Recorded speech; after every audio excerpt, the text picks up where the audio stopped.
Dopravní značky. Důležitá součást života každého řidiče. Znáte ale opravdu všechny? A co třeba tahle? Nebo tahle? Stejnou otázku jsme položili i řidičům v Praze. A odpovědi nás velmi překvapily.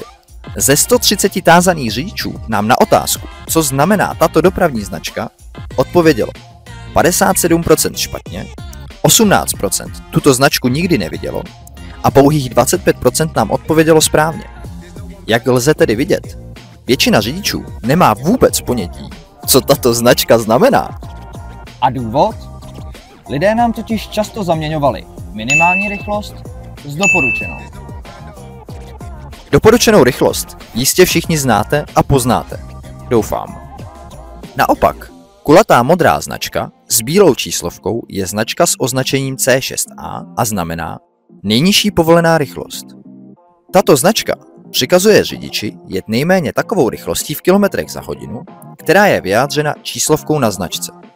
To však neplatí, pokud by takovou rychlost vylučovaly provozní podmínky, například intenzita provozu, překážka provozu, nebo pokud by taková rychlost ohrožovala bezpečnost provozu na pozemních komunikacích, například zamlhy nebo jiných nepříznivých povětrnostních podmínek.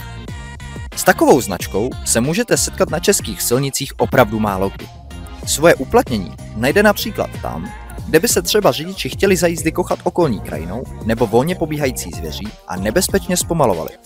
Protože takové zpomalení může způsobit nebezpečné dopravní situace, je dobré řidiče informovat o tom, že musí dodržet minimální povolenou rychlost. Stále nám ale zbývá jedna dopravní značka.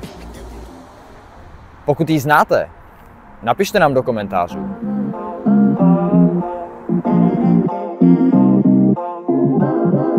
2, 3, jedem, jo? Jedem, teď. Dopravní značky. Důležitá součást života každého řidiče. To je na vole, ještě jednou.